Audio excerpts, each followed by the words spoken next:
Hello everyone I am from Punjab isles and अज आप करन जा रहे हैं जी present indefinite tense.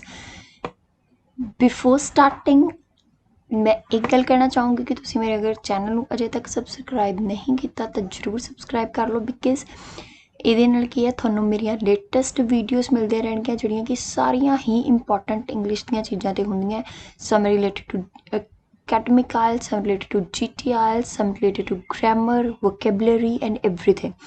You will get to see many things over my channel, so just subscribe it. And now let's get started. First of all, we are going to talk about present indefinite tense. So present indefinite tense as its name states, ਜਿਵੇਂ ਕਿ ਇਹਦੇ ਨੇਮ ਤੋਂ ਹੀ ਪਤਾ ਲੱਗਦਾ present ਮਤਲਬ ਆਪਾਂ ਕਿਸੇ present ਦੀ ਚੀਜ਼ ਦੀ ਗੱਲ ਕਰ ਰਹੇ ਹਾਂ ਜਿਹੜਾ ਟਾਈਮ ਹੁਣ ਚੱਲ ਰਿਹਾ ਹੈ। present ਦੀ ਗੱਲ ਕਰਾਂਗੇ। then indefinite indefinite ਜਿਵੇਂ ਕਿ ਮੈਂ ਲਾਸਟ ਵੀਡੀਓਜ਼ ਦੇ ਵਿੱਚ ਵੀ ਦੱਸਿਆ ਸੀ indefinite ਦਾ ਮਤਲਬ ਹੁੰਦਾ ਅਨਿਸ਼ਚਿਤ tense ਮਤਲਬ ਟਾਈਮ ਕਾਲ ਜਿਹੜਾ ਕੋਈ ਪ੍ਰੈਜ਼ੈਂਟ ਦੇ ਆਪਾਂ ਅਨਿਸ਼ਚਿਤ ਸਮੇਂ ਦੀ ਗੱਲ ਕਰਾਂਗੇ ਕਿ ਜਿਹੜਾ ਆਪਾਂ ਨੂੰ ਇਹ ਪਤਾ ਹੈ ਕਿ ਇਹ ਵਾਲਾ ਐਕਸ਼ਨ ਪ੍ਰੈਜ਼ੈਂਟ 'ਚ ਹੋਇਆ ਬਟ ਸਪੈਸੀਫਿਕਲੀ ਇਹ ਨਹੀਂ ਪਤਾ ਵੀ ਕਿਹੜੇ ਟਾਈਮ ਤੇ ਸ਼ੁਰੂ ਹੋਇਆ ਕਿਹੜੇ ਟਾਈਮ ਤੇ ਖਤਮ। ਮੋਸਟਲੀ ਆਪਾਂ ਪ੍ਰੈਜ਼ੈਂਟ ਇੰਡੈਫੀਨਿਟ ਉਦੋਂ ਯੂਜ਼ ਕਰਦੇ ਹਾਂ ਜਦੋਂ ਆਪਾਂ ਆਪਣੇ ਰੂਟੀਨ ਵਰਕ ਦੀ ਗੱਲ ਕਰਦੇ ਹਾਂ, ਠੀਕ ਹੈ ਜੀ। ਸੋ ਵਟ its definition is it is mainly used to describe the actions that take place regularly। ਜਿਵੇਂ ਕਿ ਮੈਂ ਪਹਿਲਾਂ ਦੱਸ ਕੇ ਹਟੀ ਹਾਂ ਮੋਸਟਲੀ ਇਹ ਕਿਹੜੀਆਂ ਚੀਜ਼ਾਂ ਨੂੰ ਡਿਸਕ੍ਰਾਈਬ ਕਰਨ ਲਈ ਲੱਗਦਾ ਜਦੋਂ ਆਪਾਂ ਆਪਣੀਆਂ ਰੈਗੂਲਰ ਐਕਸ਼ਨਸ ਦੀ ਗੱਲ ਕਰਾਂਗੇ ਸਪੈਸ਼ਲੀ ਆਪਣੀਆਂ habits daily routine likes dislikes universal truth simple statements of fact. ਹੁਣ ਆਪਣੀਆਂ ਹੈਬਿਟਸ ਕੀ ਹੁੰਦੀਆਂ ਰਾਜੇ ਜਿਹੜਾ ਕੰਮ ਮੈਂ ਕੋਈ ਮਤਲਬ ਰੋਜ਼ ਕਰਦਾ ਜਿਹੜਾ ਮੈਨੂੰ ਕਰਨ ਦੀ ਆਦਤ ਹੈਗੀ ਹੈ, ਠੀਕ ਹੈ। ਉਹ ਆਪਣਾ ਡੇਲੀ ਰੂਟੀਨ ਜਿਹੜੀ ਆਪਾਂ ਰੈਗੂਲਰ ਲਾਈਫ ਦੇ ਵਿੱਚ ਕੋਈ ਕੰਮ ਕਰਦੇ ਹਾਂ ਜਿਵੇਂ ਸਵੇਰ ਤੋਂ ਲੈ ਕੇ ਸ਼ਾਮ ਤੱਕ ਆਪਾਂ ਜੋ ਵੀ ਚੀਜ਼ਾਂ ਕਰਦੇ ਹੋ ਆਪਣੇ ਰੈਗੂਲਰ ਰੂਟੀਨ 'ਚ ਕਾਊਂਟ ਹੁੰਦੀਆਂ। ਲਾਈਕਸ ਮਤਲਬ ਜਿਹੜੀਆਂ ਚੀਜ਼ਾਂ ਆਪਾਂ ਨੂੰ ਪਸੰਦ ਹੈ ਕਰਨੀਆਂ ਉਹ ਆਪਾਂ ਇਹਦੇ 'ਚ ਬੋਲਦੇ ਹਾਂ ਪ੍ਰੈਜ਼ੈਂਟ ਇੰਡੈਫੀਨਿਟਸ। ਤੇ ਡਿਸਲਾਈਕ ਜਿਹੜੀਆਂ ਚੀਜ਼ਾਂ ਆਪਾਂ ਨੂੰ ਪਸੰਦ ਨਹੀਂ ਹੈਗੀਆਂ ਉਹ ਵੀ ਆਪਾਂ ਪ੍ਰੈਜ਼ੈਂਟ ਇੰਡੈਫੀਨਿਟ 'ਚ ਦੱਸਾਂਗੇ। ਯੂਨੀਵਰਸਲ ਟਰੁੱਥ ਜਿਹੜੇ ਪਹਿਲਾਂ ਵੀ ਸੱਚ ਸੀ ਹੁਣ ਵੀ ਸੱਚ ਹੈ ਫਿਊਚਰ 'ਚ ਵੀ ਸੱਚ ਰਹਿਣਗੇ। ਤੇ ਫੈਕਟ ਜਿਹੜਾ ਵੀ ਕੋਈ ਆਪਣਾ ਫੈਕਟ ਹੈ ਜਿਹੜਾ ਕੋਈ ਸੱਚ ਹੈ ਜਿਹਨੂੰ ਆਪਾਂ ਕੋਈ ਸਟੇਟ ਕਰ ਰਿਹਾ ਫੈਕਟ ਨੂੰ, ਠੀਕ ਹੈ, ਫੈਕਟ ਬਾਰੇ ਦੱਸ ਰਿਹਾ। ਨੈਕਸਟ ਹੁਣ ਆਪਾਂ ਜੇ ਇਹਦੀ ਗੱਲ ਕਰੀਏ ਪੰਜਾਬੀ ਦੇ ਵਿੱਚ ਪਹਿਚਾਣ ਦੀ ਜਦ ਵੀ ਆਪਣੇ ਕੋਲ ਪ੍ਰੈਜ਼ੈਂਟ ਇਨਡੈਫੀਨਿਟ ਟੈਂਸ ਆਊਗਾ ਬਹੁਤ ਸਾਰੇ ਮਤਲਬ ਬਹੁਤ ਸਾਰਿਆਂ ਦਾ ਇਹ ਵਿਊ ਹੁੰਦਾ ਕਿ ਆਪਾਂ ਪੰਜਾਬੀ ਨਾਲ ਕਿਉਂ ਸਿੱਖ ਰਹੇ but see when it comes to translation because ਆਪਾਂ ਇੰਨੇ ਜ਼ਿਆਦਾ ਐਡਵਾਂਸ ਨਹੀਂ ਹੈਗੇ ਕਿ ਆਪਾਂ ਸਾਰਾ ਕੁਝ ਇੱਕਦਮ ਇੰਗਲਿਸ਼ 'ਚ ਸੋਚਣਾ ਸਟਾਰਟ ਕਰ ਦਈਏ ਅਤੇ ਆਪਾਂ ਨੂੰ ਸਾਰੀ ਇੰਗਲਿਸ਼ ਆ ਜੂਗੀ। No we will have to translate in initial days starting ਦੇ ਡੇਜ਼ ਦੇ ਵਿੱਚ ਆਪਾਂ ਨੂੰ ਟਰਾਂਸਲੇਟ ਕਰਨਾ ਪਊਗਾ then we can directly frame our sentences. So to translate ਜਿਹੜੀ ਆਪਾਂ ਟਰਾਂਸਲੇਸ਼ਨ ਕਰਨੀ ਆ ਆਪਾਂ ਨੂੰ ਪਤਾ ਹੋਣਾ ਚਾਹੀਦਾ ਵੀ ਇਹ ਸੈਂਟੈਂਸ ਪੰਜਾਬੀ 'ਚ ਕਿਵੇਂ ਆਊਗਾ ਇਹਨੂੰ ਮੈਂ ਇੰਗਲਿਸ਼ 'ਚ ਹੁਣ ਕਿਵੇਂ ਬਣਾਉਣਾ। ਸੋ ਜਦੋਂ ਆਪਾਂ ਪ੍ਰੈਜ਼ੈਂਟ ਇਨਡੈਫੀਨਿਟ ਦੀ ਗੱਲ ਕਰਾਂਗੇ ਤੇ ਆਪਣੇ ਕੋਲ ਪ੍ਰੈਜ਼ੈਂਟ ਇਨਡੈਫੀਨਿਟ ਦੇ ਵਿੱਚ ਜਦੋਂ ਆਪਾਂ ਅਫਰਮੇਟਿਵ ਜਾਂ ਪੋਜ਼ਿਟਿਵ ਮਤਲਬ ਜਿਹੜੇ ਹਾਂ ਵਾਚਕ ਸੈਂਟੈਂਸਸ ਹੁੰਦੇ ਆ ਜਿਹੜਾ ਵੀ ਕੋਈ ਹੋਵੇ ਪ੍ਰੈਜ਼ੈਂਟ ਇਨਡੈਫੀਨਿਟ ਦਾ ਅਫਰਮੇਟਿਵ ਹੋਵੇ ਨੈਗੇਟਿਵ ਹੋਵੇ ਇੰਟੈਰੋਗੇਟਿਵ ਹੋਵੇ ਜਾਂ ਇੰਟੈਰੋਗੇਟਿਵ ਨੈਗੇਟਿਵ ਹੋਵੇ ਸਭ ਦੇ ਸੈਂਟੈਂਸਸ ਦੇ ਐਂਡ ਤੇ ਕੀ ਹੋਊਗਾ ਦਾ ਹੈ ਦੀ ਹੈ ਦੇ ਹਨ ਜਾਂ ਦੀਆਂ। ਸੈਂਟੈਂਸ ਦੇ ਐਂਡ ਤੇ ਹਮੇਸ਼ਾ ਇਹੀ ਵਾਲੇ ਵਰਡਸ ਆਉਣਗੇ ਜਿਵੇਂ ਸਕੂਲ ਜਾਂਦਾ ਹੈ ਉਹ ਕੰਮ ਕਰਦੇ ਹਨ ਲੜਕੀਆਂ ਖੇਡਦੀਆਂ ਹਨ ਬੱਚੇ ਸ਼ੋਰ ਮਚਾਉਂਦੇ ਹਨ। ਜਦੋਂ ਵੀ ਆਪਾਂ ਪ੍ਰੈਜ਼ੈਂਟ ਇੰਡੈਫੀਨਿਟ ਦੀ ਗੱਲ ਕਰਾਂਗੇ ਆਪਣੇ ਕੋਲ ਸੈਂਟੈਂਸ ਦੇ ਐਂਡ ਤੇ ਆਊਗਾ ਦਾ ਹੈ ਦੀ ਹੈ ਦੇ ਹਨ ਦੀਆਂ ਹਨ। ਜਿਵੇਂ ਸਕੂਲ ਜਾਂਦਾ ਹੈ ਉਹ ਸ਼ਾਪਿੰਗ ਕਰਦੀ ਹੈ ਬੱਚੇ ਖੇਡਦੇ ਹਨ ਉਹ ਆਉਂਦੇ ਹਨ ਕੁਝ ਵੀ ਇੱਦਾਂ ਦਾ। ਹੁਣ ਇਹਦੇ ਜੇ ਆਪਾਂ ਗੱਲ ਕਰੀਏ ਰਾਜੇ ਮੇਨ ਸਬਜੈਕਟ ਜਿਹੜਾ ਆਪਣੇ ਕੋਲ ਮੇਨ ਸਟਰਕਚਰ ਹੁੰਦਾ ਉਹ ਕੀ ਹੁੰਦਾ ਸੈਂਟੈਂਸ ਦਾ ਸਬਜੈਕਟ ਵਰਬ ਦੀ ਫਾਰਮ ਤੇ ਆਬਜੈਕਟ। ਕੋਈ ਵੀ ਟੈਂਸ ਲੈ ਲਓ ਕੋਈ ਵੀ ਸੈਂਟੈਂਸ ਕੋਈ ਵੀ ਆਪਣੇ ਕੋਲ ਇੰਗਲਿਸ਼ ਦਾ ਸੈਂਟੈਂਸ ਹੋਊਗਾ ਹਮੇਸ਼ਾ ਸਬਜੈਕਟ ਤੋਂ ਸਟਾਰਟ ਹੋਊਗਾ। ਤੇ ਇੱਥੇ ਵੀ ਹੁਣ ਆਪਣੇ ਕੋਲ ਇਹਦਾ ਰੂਲ ਕੀ ਰਹੂਗਾ ਇਹਦਾ ਜਿਹੜਾ ਮੇਨ ਰੂਲ ਹੈ ਉਹ ਦੇਖੋ ਕੀ ਰਹੂਗਾ ਸਬਜੈਕਟ ਵਰਬ ਦੀ ਫਸਟ ਫਾਰਮ ਤੇ ਆਬਜੈਕਟ। ਆਪਣੇ ਕੋਲ ਇਹਦਾ ਰੂਲ ਕੀ ਹੈ ਸਬਜੈਕਟ ਵਰਬ ਦੀ ਫਸਟ ਫਾਰਮ ਤੇ ਆਬਜੈਕਟ। ਹੁਣ ਫਸਟ ਫਾਰਮ ਦੇ ਨਾਲ ਰਾਜੇ ਕੰਡੀਸ਼ਨਲੀ ਆਪਣੇ ਕੋਲ ਐਸ ਤੇ ਈਐਸ ਆਉਂਦਾ ਕਈ ਸੈਂਟੈਂਸਸ ਦੇ ਵਿੱਚ ਆਪਾਂ ਐਸ ਈ ਐਸ ਲਾਉਂਦੇ ਹਾਂ ਕਈਆਂ ਦੇ ਵਿੱਚ ਨਹੀਂ ਲਾਉਂਦੇ। ਹੁਣ ਕਿਹਦੇ ਨਾਲ ਲਾਉਣਾ ਕਿਹਦੇ ਨਾਲ ਨਹੀਂ ਲਾਉਣਾ ਇਹਦੀ ਡਿਸਕ੍ਰਿਪਸ਼ਨ ਉੱਪਰ ਦਿੱਤੀ ਆਪਣੇ ਕੋਲ ਕਹਿੰਦੇ ਕਿ ਆਈ ਵੀ ਦੇ ਤੇ यू ते जिहड़े प्लूरल है आई वी दे यू प्लूरल मतलब एक तो ज़्यादा जिवें आपां एक तो ज़्यादा परसन की गल करिए उत्थे आपां सिर्फ की लावांगे वर्ब दी फस्ट फॉर्म ठीक है वर्ब दी फस्ट फॉर्म लावांगे सिर्फ वर्ब दी फस्ट फॉर्म होर कुछ एस ई एस कुछ नहीं लाना इत्थे आपां सिर्फ वर्ब दी फस्ट फॉर्म लानी है आई वी दे ते यू दे नाल ही शी इट कोई सिंगुलर नेम किसी एक परसन का नेम या कोई भी सिंगुलर चीज़ ਉਹਦੇ ਨਾਲ ਆਪਾਂ वर्ब ਦੀ फस्ट फॉर्म ਦੇ ਨਾਲ ਕੀ ਲਵਾਂਗੇ एस ਤੇ ईएस ठीक है वर्ब ਦੀ फस्ट फॉर्म ਦੇ ਨਾਲ ਆਪਾਂ एस ईएस ਦਾ यूज़ करांगे ਹੁਣ नीचे ਹੁਣ ਇਹ ਕੀ ਹੈ ਕਿ ਜਿਹੜੇ आई वी दे यू ਇਹ ਸਾਰੇ ਐਜ਼ अ प्लूरल काउंट ਹੁੰਦੇ ਆ ਜਿਵੇਂ आई ਤੇ यू ਹੈਗੇ वर्ड सिंगुलर है बट ਇਹ ਕੀ प्लूरल ਚ काउंट ਹੁੰਦੇ ग्रामर ਦਾ रूल है ਇਹਨੂੰ ਆਪਾਂ चेंज नहीं कर सकते तो ਜਿਹੜੇ ही शी इट कोई नेम है या सिंगुलर है ਇਹਦੇ ਨਾਲ ਆਪਾਂ ਹਮੇਸ਼ਾ वर्ब ਦੀ फस्ट फॉर्म ਦੇ ਨਾਲ एस या ईएस ਦੋਨਾਂ ਵਿੱਚੋਂ एस ਲਵਾਂਗੇ वर्ब ਦੀ फॉर्म ਨਾਲ ਜਾਂ ईएस ਲਵਾਂਗੇ ਕਿਹਦੇ ਨਾਲ ਕਿਹੜਾ वर्ड ਲਾਉਣਾ ਉਹ ਮੈਂ ਤੁਹਾਨੂੰ ਜ਼ਰੂਰ ਸਮਝਾਉਂਗੀ ਹੁਣ ਪਹਿਲਾਂ ਆਪਣਾ ਦੇਖੀਏ एग्जाम्पल्स देखते हैं देखो रूल समझ आ गया सबजैक्ट की होंगे काम करने वाला जिहड़ा काम करदा वर्ब की होंगी है जिहड़ा एक्शन अपने को हो रहा जिवें आना जाना ऑब्जेक्ट जिहदे ते काम हुंदा हुण आपां करदे हां जी अपने कोल जिहड़े एग्जाम्पल सेंटेंसेस दित्ते फस्ट है वो स्कूल जांदे हन दे हन ओदी इंग्लिश क्या गई दे क्योंकि वो ज़्यादा की गल कर रहे दे जाना दी इंग्लिश होगी हुण दे अपने कोल आ गया ते आपां की लवांगे वर्ब दी फस्ट फॉर्म सिर्फ क्योंकि इत्थे आपां नूं दित्ता सी कि जिथे अपने कोल दे आ गया आपां वर्ब दी सिर्फ फस्ट फॉर्म लाउणी है फिर की लाता दे गो दे नाल टू आउंदा है मैं पिछलियां वीडियोज़ च भी दस चुकी हाँ कि गो कम टॉक ते लिसन चार वर्ब दियां फॉर्म्स है जिन्हां दे नाल टू हमेशा आउणा ही आउणा इत्थे आपां प्रैपोजिशन लाती टू ते कित्थे जांदे आ जी स्कूल अपने कोल किहड़ा आ गया ऑब्जेक्ट हुण इनू समझो ये होगी अपने कोल अपना सबजैक्ट ये होगी अपने कोल V1 मतलब वर्ब दी फस्ट फॉर्म ते स्कूल अपने कोल की आ गया जी ऑब्जेक्ट ठीक है सो हमेशा अपने कोल वर्ब जिहड़ा स्ट्रक्चर आऊगा सेंटेंस दा वो यही होगा subject verb the first form ते ऑब्जेक्ट SES ऑप्शनल है वो आपां डिटेल च करांगे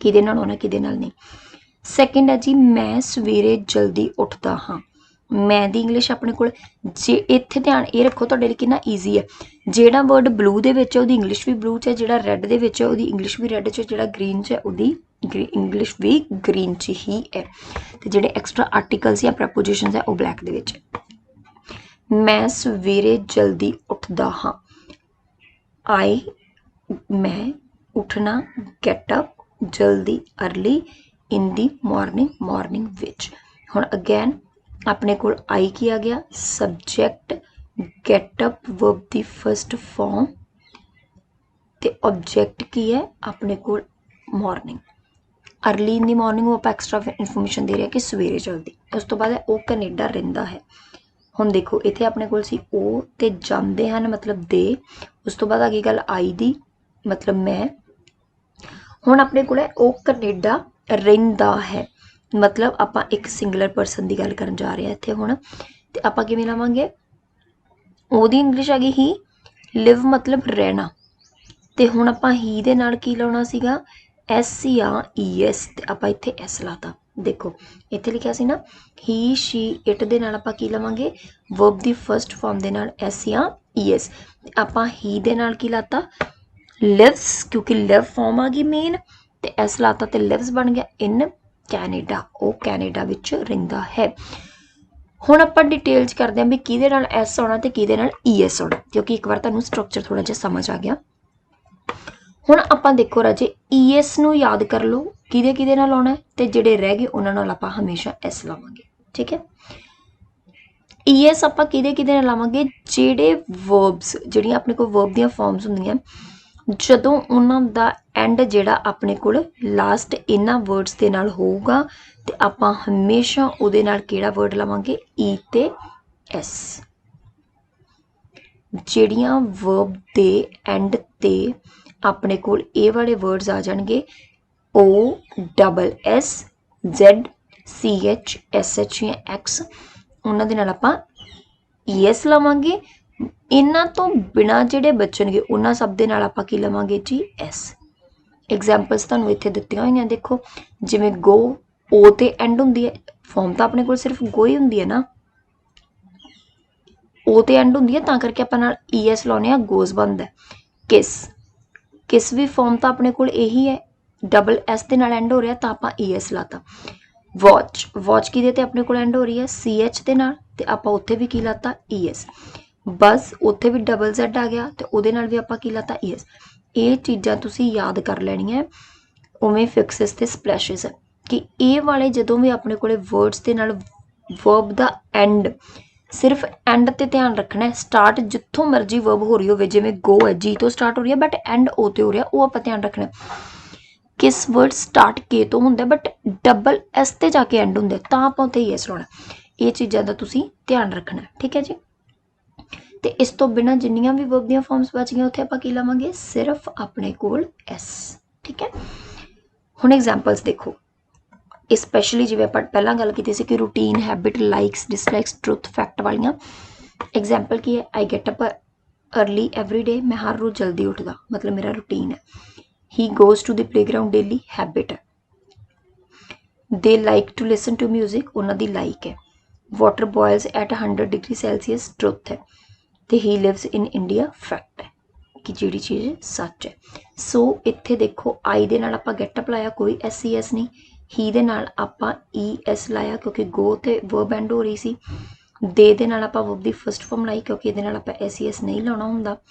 ਵਾਟਰ ਸਿੰਗੂਲਰ ਹੈ ਤੇ ਉਹਦੇ ਨਾਲ ਆਪਾਂ ਇਕੱਲਾ S ਲਾਇਆ ਕਿਉਂਕਿ ਵਰਬ ਦੀ ਫਾਰਮ ਜਿਹੜੀ ਐਂਡ ਹੋ ਰਹੀ ਸੀ L ਦੇ ਨਾਲ ਹੋ ਰਹੀ ਸੀ। ਤੇ ਲਿਵਸ ਅਗੈਨ ਉਹੀ ਚੀਜ਼ ਕਿ ਲਿਵ ਵੀ E ਦੇ ਨਾਲ ਐਂਡ ਹੁੰਦੀ ਹੈ ਤਾਂ ਆਪਾਂ ਇਕੱਲਾ S ਲਾਵਾਂਗੇ। ਆਈ ਹੋਪ ਇਹ ਤੁਹਾਨੂੰ ਕਲੀਅਰ ਹੋਊਗਾ। ਜਦੋਂ ਵੀ ਤੁਸੀਂ ਨੋਰਮਲੀ ਆਪਣਾ ਕੋਈ ਟਾਸਕ ਲਿਖਦੇ ਹੋ, ਸਪੈਸ਼ਲੀ ਜਿਵੇਂ ਆਇਲਸ ਦੇ ਵਿੱਚ ਆਪਾਂ ਗੱਲ ਕਰੀਏ ਟਾਸਕ 2 ਦੀ, ਤੇ ਨੋਰਮਲ ਜਿਹੜਾ ਆਪਣਾ ਟਾਸਕ 2 ਆਉਂਦਾ ਉਹ ਜਾਂ ਤਾਂ ਆਪਾਂ ਪ੍ਰੈਜ਼ੈਂਟ ਇੰਡੈਫੀਨਿਟ 'ਚ ਲਿਖਦੇ ਹਾਂ ਤੇ ਜਾਂ ਫਿਰ ਮੋਡਾਲਸ ਵਗੈਰਾ ਦੀ ਹੈਲਪ ਨਾਲ ਲਿਖਦੇ ਹਾਂ। ਵੈਸੇ ਜ਼ਿਆਦਾ ਜਿਹਦਾ ਉਹਦਾ ਪਾਰਟ ਹੈ ਨਾ ਟਾਸਕ 2 ਦਾ, ਉਹ ਪ੍ਰੈਜ਼ੈਂਟ ਇੰਡੈਫੀਨਿਟ 'ਚ ਲਿਖਿਆ ਜਾਂਦਾ। ਇਸ ਕਰਕੇ ਮੇਨ ਜਿਹੜੇ ਟੈਂਸ ਯੂਜ਼ ਹੁੰਦੇ ਆ ਆਇਲਸ ਦੇ ਵਿੱਚ ਹੁੰਦੇ ਹੀ ਇੰਡੈਫੀਨਿਟ ਹੈ। Present indefinite, past indefinite, future indefinite. ਜਿਹੜੇ ਬਾਕੀ ਆ ਕੰਟੀਨਿਊਸ, ਪਰਫੈਕਟ ਕੰਟੀਨਿਊਸ ਬਹੁਤ ਘੱਟ ਯੂਜ਼ ਹੁੰਦੇ। ਹਾਂ ਪਰਫੈਕਟ ਯੂਜ਼ ਹੁੰਦਾ, ਪ੍ਰੈਜ਼ੈਂਟ ਪਰਫੈਕਟ ਵੀ ਯੂਜ਼ ਹੁੰਦਾ, ਬਟ ਉਸ ਤੋਂ ਜ਼ਿਆਦਾ ਜਿਹੜੇ ਇੰਡੈਫੀਨਿਟ ਯੂਜ਼ ਹੁੰਦੇ ਆ, ਠੀਕ ਹੈ, ਸਪੀਕਿੰਗ ਦੇ ਵਿੱਚ ਵੀ ਤੇ ਆਪਣੇ ਰਾਈਟਿੰਗ ਦੇ ਵਿੱਚ ਵੀ। ਹੁਣ ਆਪਾਂ ਪ੍ਰੈਜ਼ੈਂਟ ਇੰਡੈਫੀਨਿਟ ਨੈਗੇਟਿਵ ਦੀ ਗੱਲ ਕਰਦੇ ਹਾਂ। ਪ੍ਰੈਜ਼ੈਂਟ ਇੰਡੈਫੀਨਿਟ ਦੇ ਵਾਕ ਦੇ ਐਂਡ ਤੇ ਉਹੀ ਆਊਗਾ ਦਾ ਹੈ, ਦੀ ਹੈ, ਦੀਆਂ ਹਨ, ਠੀਕ ਹੈ। ਇਹ ਆਪਣੇ ਕੋਲ ਸੇਮ ਰਹੂਗਾ। ਹੁਣ ਇੱਕ ਚੀਜ਼ ਕੀ ਐਡ ਹੋ ਜੂਗੀ ਇੱਥੇ, ਹੁਣ ਆਪਣੇ ਕੋਲ ਨਹੀਂ, ਠੀਕ ਹੈ, ਬਾਕੀ ਉਹ ਸੇਮ ਚੀਜ਼ ਰਹਿਣੀ ਹੈ। ਹੁਣ ਆਪਾਂ ਨਹੀਂ ਜਦੋਂ ਐਡ ਕਰਦੇ ਆ ਨਾ, ਉਦੋਂ ਆਪਾਂ ਡਾਇਰੈਕਟਲੀ ਤਾਂ ਨੋਟ ਨਹੀਂ ਲਾ ਸਕਦੇ, ਆਪਾਂ ਨੂੰ ਕੋਈ ਹੈਲਪਿੰਗ ਵਰਬ ਚਾਹੀਦੀ ਹੈ। ਹੁਣ ਆਪਣੇ ਕੋਲ ਜਿਹੜੀਆਂ ਪ੍ਰੈਜ਼ੈਂਟ ਦੇ ਵਿੱਚ ਹੈਲਪਿੰਗ ਵਰਬਸ ਹੁੰਦੀਆਂ ਪ੍ਰੈਜ਼ੈਂਟ ਇਨਡੈਫੀਨਿਟ ਦੇ ਵਿੱਚ, ਉਹ ਕਿਹੜੀਆਂ ਹੁੰਦੀਆਂ, ਡੂ ਤੇ ਡਜ਼, ਤੇ ਆਪਾਂ ਉਹਨਾਂ ਦੇ ਨਾਲ ਨੋਟ ਲਾਵਾਂਗੇ। ਡੂ ਤੇ ਡਜ਼ ਹੈਲਪਿੰਗ ਵਰਬ ਹੈ, ਇਹਨਾਂ ਦੇ ਨਾਲ ਆਪਾਂ ਨੋਟ ਲਾਵਾਂਗੇ। ਜਿੱਥੇ ਆਪਾਂ ਪਹਿਲਾਂ ਇਸ ਤੋਂ ਪਹਿਲਾਂ ਅਫਰਮੈਟਿਵ ਦੇ ਵਿੱਚ ਕੱਲੀ ਵਰਬ ਦੀ ਫਸਟ ਫਾਰਮ ਲਾਉਂਦੇ ਸੀ, ਉਹਦੇ ਨਾਲ ਹੁਣ ਆਪਾਂ ਡੂ ਲਾਵਾਂਗੇ। ਤੇ ਜਿਹਦੇ ਵਿੱਚ ਆਪਾਂ ਵਰਬ ਦੀ ਫਸਟ ਫਾਰਮ ਦੇ ਨਾਲ ਪਹਿਲਾਂ ES ਤੇ S ਲਾਉਂਦੇ ਸੀ, ਉੱਥੇ ਆਪਾਂ ਹੁਣ ਕੀ ਲਾਵਾਂਗੇ, ਡਜ਼, ਠੀਕ ਹੈ। ਪਹਿਲਾਂ ਆਪਾਂ ਉੱਥੇ ਕੀ ਲਾਉਂਦੇ ਸੀ, S ਤੇ ES, ਹੁਣ ਆਪਾਂ ਕੀ ਲਾਵਾਂਗੇ, ਇਕੱਲਾ ਡਜ਼ ਨੋਟ। ਹੁਣ ਇੱਥੇ ਇਹ ਚੀਜ਼ ਧਿਆਨ ਦੇ ਵਿੱਚ ਰੱਖਣ ਵਾਲੀ ਹੈ ਕਿ ਹੁਣ ਆਪਾਂ ਵਰਬ ਦੀ ਫਾਰਮ ਨਹੀਂ ਚੇਂਜ ਕਰਾਂਗੇ, ਆਪਾਂ ਇਹਦੇ ਨਾਲ ਕੋਈ SES ਨਹੀਂ ਲਾਵਾਂਗੇ। ਜਦੋਂ ਆਪਣੇ ਕੋਲੇ ਇਹਨਾਂ ਦੀ ਗੱਲ ਹੋਊਗੀ, ਇਹ ਵਾਲੇ ਵਰਡਸ ਤੋਂ ਆਪਾਂ ਸੈਂਟੈਂਸ ਸਟਾਰਟ ਕਰਾਂਗੇ, ਆਈ, ਵੀ, ਦੇ, ਯੂ ਵਾਲਿਆਂ ਨਾਲ, ਆਪਾਂ ਇਕੱਲਾ ਡੂ ਨੋਟ ਲਾ ਦਾਂਗੇ। ਜਦੋਂ ਆਪਾਂ ਇਹਨਾਂ ਦੀ ਗੱਲ ਕਰਾਂਗੇ ਉਦੋਂ ਆਪਾਂ ਇਕੱਲਾ ਡਜ਼ ਲਾ ਦਾਂਗੇ ਬਸ। ਤੇ ਹੁਣ ਸਾਰਿਆਂ ਦੇ ਨਾਲ ਹੀ ਕੀ ਰਹੂਗੀ, ਵਰਬ ਦੀ ਫਸਟ ਫਾਰਮ। ਆਪਾਂ ਇਹ ਸੈਂਟੈਂਸਿਸ ਕਰਾਂਗੇ, ਜ਼ਿਆਦਾ ਕਲੀਅਰ ਹੋ ਜਾਊਗਾ ਤੁਹਾਨੂੰ। ਰੂਲ ਦੇਖ ਲਓ, ਸਬਜੈਕਟ ਡੂ ਤੇ ਡਜ਼ ਤੇ ਨੋਟ ਵਰਬ ਦੀ ਫਸਟ ਫਾਰਮ ਤੇ ਆਬਜੈਕਟ। ਡੂ ਤੇ ਡਜ਼ ਆਪਣਾ ਕਿਹਦੇ ਅਕੋਰਡਿੰਗ ਆਊਗਾ, ਸਬਜੈਕਟ ਦੇ ਅਕੋਰਡਿੰਗ। ਆਪਾਂ ਇਹ ਦੇਖਾਂਗੇ ਕਿ ਮੇਰਾ ਸਬਜੈਕਟ ਕੀ ਹੈ। ਜੇ ਸਬਜੈਕਟ ਸਿੰਗੂਲਰ ਹੈ ਤਾਂ ਆਪਾਂ ਡਜ਼ ਲਵਾਂਗੇ, ਜੇ ਸਬਜੈਕਟ ਪਲੂਰਲ ਹੈ ਤਾਂ ਆਪਾਂ ਡੂ ਲਵਾਂਗੇ। ਬਟ ਹੁਣ ਵਰਬ ਦੀ ਫਾਰਮ ਦੇ ਵਿੱਚ ਕੋਈ ਚੇਂਜ ਨਹੀਂ ਆਊਗਾ, ਉਹ ਐਜ਼ ਇਟ ਇਜ਼ ਹੀ ਰਹੂਗੀ ਤੇ ਲਾਸਟ ਦੇ ਆਬਜੈਕਟ ਵੀ ਸੇਮ। ਜਿਵੇਂ ਆਪਾਂ ਉਹੀ ਸੇਮ ਸੈਂਟੈਂਸਿਸ ਨੂੰ ਕਰਦੇ ਹਾਂ, ਹੁਣ ਉਹ ਸਕੂਲ ਨਹੀਂ ਜਾਂਦੇ ਹਨ, ਠੀਕ ਹੈ, ਜ਼ਿਆਦਾ ਦੀ ਗੱਲ ਹੋ ਰਹੀ ਹੈ, ਉਹ ਸਕੂਲ ਨਹੀਂ ਜਾਂਦੇ ਹਨ। ਦੇ ਨਾਲ ਆਪਾਂ ਪਹਿਲਾਂ वर्ब ਦੀ ਫਸਟ ਫਾਰਮ ਲਾ ਰਹੇ ਸੀ, ਹੁਣ ਆਪਾਂ ਕੀ ਲਾਵਾਂਗੇ do. They do not go to school, same. ਇਹ ਆ ਗਿਆ ਸਬਜੈਕਟ, ਉਸ ਤੋਂ ਬਾਅਦ ਇਹ ਹੋਗੀ ਆਪਣੇ ਕੋਲ ਹੈਲਪਿੰਗ ਵਰਬ, ਤੇ ਗੋ ਆਪਣੇ ਕੋਲ ਆ ਗਈ ਵਰਬ ਦੀ ਫਸਟ ਫਾਰਮ, ਤੇ ਸਕੂਲ ਕੀ ਆ ਗਿਆ ਆਪਣੇ ਕੋਲ ऑब्जेक्ट। ठीक है जी। नैक्सट मैं सवेरे जल्दी नहीं उठता हाँ, नॉट दे विच ही आपां बनाउणे आ। फिर अगैन आई है अपने कोल, हुण आपां सारे नॉट दे विच ही बनाउणे आ। ते मैं सवेरे जल्दी नहीं उठता हाँ, आई do not wake up early in the morning, क्योंकि इत्थे भी अपने कोल सबजैक्ट की आ गया आई, ते आपां डू लाता। ठीक है, इन्हां चीज़ां दा बस हुण ध्यान रखना है। उस तो बाद वर्ब दी फस्ट फॉर्म ही रहूगी। जिवें वो कनेडा नहीं रहिंदा है, हुण ओहदी गल आ गई ही, ते हुण आपां इत्थे की लावांगे word does. He does not live in Canada. Extra examples देख लो हुण इत्थे। फिर I do not read books, मैं बुक्स नहीं पढ़ता। He does not go to school, वो स्कूल नहीं जाता। They do not like shopping, वो शॉपिंग पसंद नहीं करते। ये डिसलाइक वाला आ गया लास्ट। हुण अपने कोल आ गया राजे प्रेजेंट इंडेफिनिट दा इंटैरोगेटिव। इंटैरोगेटिव मतलब जिहदे विच तुसी क्वेश्चन पुछोगे, जिहदे विच आपां किसी नूं क्वेश्चन पुछना प्रेजेंट इंडेफिनिट दे विच भी, तू स्कूल नहीं जांदा, तू इंग्लिश नहीं सिखदा, तू पढ़दा नहीं, कुछ भी इदां दा, उदों आपां क्वेश्चन स्टार्ट कित्थों करदे आ की। जिवें मैं कहां की तू स्कूल नहीं जांदा, की तो स्टार्ट करांगे। ठीक है, ते लास्ट ते उही आऊगा दा, दे, दियां, हानियां है। अगैन हुण आपां की करांगे, जिथे पहला आपां आई वी यू दे ये लाउंदे सी, इत्थे हुण आपां फिर उही गल भी क्वेश्चन मार्क है ते आपां डू ही लावांगे, ते जिथे अपने को सिंगुलर आ गया आपां डज लावांगे। हुण बस इत्थे चेंज ये होना है रजे, इंटैरोगेटिव दे विच आपां हैल्पिंग वर्ब तो स्टार्ट करदे आ। इंटैरोगेटिव दे विच आपां हमेशा ही हैल्पिंग वर्ब तो सेंटेंस स्टार्ट करदे आ। तो अपना रूल की बन जूगा इत्थे हुण डू ते डज। डू ते डज किवें लावांगे, जदों प्लूरल है उदों डू, जदों सिंगुलर है उदों डज। वो इत्थे लिखे हुए हैं, ये सारे जिथे प्लूरल है ते ये सारे जिथे सिंगुलर है। सबजैक्ट के अकॉर्डिंग लावांगे, डू ते डज अपने कोल सबजैक्ट के अकॉर्डिंग आऊगा। उस तो बाद फिर वर्ब दी फस्ट फॉर्म ते ऑब्जेक्ट, ये चीज़ चेंज कदे नहीं हो सकती। उस तो बाद की वो स्कूल जाते हैं, उही सेंटेंसिस आप दोबारा चेंज कर रहे हैं। हुण देखो डू तो स्टार्ट हो रहा है, do they go to school, की मैं सवेरे जल्दी उठदा हाँ, do I get up early in the morning, की वो कनेडा रहिंदा है, does he live in Canada. एक चीज़ याद रखियो, नैगेटिव दे विच नॉट हमेशा थर्ड प्लेस ते लावांगे, इंटैरोगेटिव दे विच हैल्पिंग वर्ब हमेशा फस्ट प्लेस ते लावांगे, ते लास्ट ते क्वेश्चन मार्क लावांगे। ठीक है जी। इहदियां एक्सट्रा एग्जाम्पल्स देखते हैं। डू आई रीड बुक्स, की मैं बुक्स पढ़दा। Does she cook food daily, की रोज़ खाना बनाउंदी है। डू यू प्ले गिटार, की तुसी गिटार वजाउंदे हो। ठीक है, हुण अपने कोल आ गया राजे interrogative negative. Interrogative negative means जिथे आपां हुण क्वेश्चन भी पुछांगे ते नॉट भी कवांगे। जिवें होवे कि तू स्कूल नहीं जांदा, की तू स्कूल नहीं जांदा, आपां क्वेश्चन भी पूछांगे ते आपां नाल दी नाल उन्नू नॉट च भी बोलांगे। ठीक है, हुण अपने कोल जिवें आपां इंटैरोगेटिव च कीता सी भी सेंटेंस दी जिहड़ी स्टार्टिंग होगी वो अपने कोल की नाल होगी ते विच नहीं भी आऊगा, क्योंकि आपां क्वेश्चन भी पूछ रहे हैं ते नॉट भी कह रहे हैं। हुण लास्ट ते फिर उही होना दा, दी है, दियां हन, दे हन।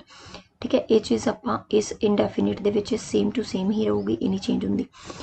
ते अगैन इन्हां दे नाल आपां डू तो सेंटेंस स्टार्ट करांगे, ते जेड़े ही शी इट या कोई भी सिंगुलर है उहदे नाल आपां डज दी ही वरतों करांगे। ठीक है, तो वर्ब दी फॉर्म तो पहला आपां नॉट नूं चाहिदा याद रख लो भी आपां थर्ड प्लेस ते ही लाउणा है, वो ईजी वे हो जाऊगा। ठीक है, हुण इहदे रूल की है, डज ते डू पहला ही आना सी क्योंकि अपना इंटैरोगेटिव नाल नाल चलदा पिया। सबजैक्ट लाता फिर जिहड़ा काम करने वाला है, तो नॉट थर्ड प्लेस ते आ गया। देखो फस्ट प्लेस ते डू डज, सैकेंड प्लेस ते सबजैक्ट, थर्ड प्लेस ते नॉट। ये हमेशा ही जेड़ा मर्जी टेंस कर लो वो हमेशा सेम रहूगा। फिर वर्ब दी फॉर्म ते फिर ऑब्जेक्ट। हुण आपां इहदे जे करिए एग्जाम्पल्स कि वो स्कूल नहीं जाते, देखो की भी आ गया सेंटेंस दे विच ते नॉट भी आ गया, नहीं भी आ गया। कि वो स्कूल नहीं जाते, do they not go to school, कि वो स्कूल नहीं जाते। डू दे, डू आ गया हैल्पिंग वर्ब, दे आ गया अपने कोल रजे सबजैक्ट, नॉट थर्ड प्लेस ते नहीं नू डिस्क्राइब कर रहा, गो वर्ब दी फॉर्म है तो स्कूल की है ऑब्जेक्ट। नॉट थर्ड प्लेस ते आ गया गो मतलब जाना ते स्कूल, ये अपना कंप्लीट सेंटेंस हो गया। Do they not go to school, कि मैं सवेरे नहीं जो जल्दी उठदा हाँ, या कि मैं सवेरे जल्दी नहीं उठदा हाँ। Do I not, third place ते नॉट, बस ये ध्यान रखना है। सेंटेंस स्टार्ट करना है डू तो, थर्ड प्लेस ते नॉट लाना है, वर्ब दी फर्स्ट फॉर्म ते object. Do I not gate up early in the morning, उस तो बाद है कि ओह कनेडा नहीं रहिंदा है, ठीक है। की भी आ गया अपने कोल फिर तो, ते नैक्सट अपने कोले नहीं भी आ गया कि ओह कनेडा नहीं रहिंदा है। डज ही, क्योंकि ही अपने कोल सिंगुलर है तो आप डज लावांगे। Does he not, not third place ते, live in Canada, does he not live in Canada. Other examples देखते हैं। Do I not watch the news on TV, कि मैं टीवी ते न्यूज़ नहीं देखदा हाँ। Do you not go to this cinema, कि तुसी सिनेमा नहीं जाते हो। तो does he not drive a taxi, कि वो टैक्सी नहीं चलाਉਂਦਾ है, ठीक है जी। हुण प्रेजेंट इंडेफिनेट अपना इत्थे कंप्लीट हुंदा है। याद रखण वालियां चीज़ां मैं सारियां रिवाइज कर दिंदी हां। मेन सब तो ये चीज़ है भी ये अपनियां रेगूलर एक्शन नूं डिस्क्राइब करूगा। उस तो बाद सारे ही affirmative, negative, interrogative, interrogative negative, सारिਆਂ ਦੇ एंड ते की आऊगा दा है, दी है, दे हन, दियां हन। आई मतलब मैं, वी मतलब असी, यू मतलब तुसी, दे मतलब ओ ते प्लूरल मतलब कोई भी एक तो ज़्यादा नहीं। जिवें मैं कवां कि Manpreet and Kiran study in 10th standard, दो जणियां दे नाम लै, मनप्रीत एंड किरण स्टडी, क्योंकि दो जणियां ते आपां इत्थे स्टडीज़ नहीं लिखांगे, आपां तां दो जणियां दी गल कर रहे हैं, आपां स्टडी ही लिखांगे। इहो कल्ला कहना होवे मनप्रीत स्टडीज़ ते की कवांगे Manpreet studies in 10th standard, because वो आपां सिंगुलर दी गल कीती, वर्ब दी फर्स्ट फॉर्म नाल SES आ जाऊगा। ये डिफरेंस है, प्लूरल दे विच मतलब एक तो ज़्यादा जणे ते सिंगुलर मतलब इक्को जणा। जो प्लूरल है उदों आपां कल्ली वर्ब दी फर्स्ट फॉर्म लावांगे, तो जो सिंगुलर है उदों आपां वर्ब दी फर्स्ट फॉर्म दे नाल SES लावांगे। बस फिर नैगेटिव दे विच जाके जिन्हां नाल पहलां आपां वर्ब दी कल्ली फर्स्ट फॉर्म लाउंदे सी उन्हां नाल आपां डू नॉट कर दांगे, चाहे इंटैरोगेटिव होवे चाहे नैगेटिव। फिर आपां प्लूरल्स दे नाल डू ला दांगे ते सिंगुलर्स नाल की ला दांगे डज। बस ये चीज़ां ध्यान रखियो, बहुत ध्यान नाल इहनूं समझ लो, क्योंकि ये तुहाडे राइटिंग टास्क दे विच बहुत इंपॉर्टेंट है। जे कोई चीज़ नहीं क्लीयर होगी, साडी वैबसाइट ते जाके सेम चीज़ तुसीं देख सकते हो, बिकॉज ये टेंसेस उत्थे भी सारे पाए हुए है। अगर कोई डाउट रहिंदा है कॉमेंट बॉक्स दे विच दस सकते हो। जे सारा क्लीयर हो गया तो हुण की करो, कॉमेंट बॉक्स दे विच सारे अपना डेली रूटीन लिख के मैनू सेंड करो, मैं सब दा चैक करूँगी तो थोड़ियां एरर्स थानू दसूँगी, ठीक है जी।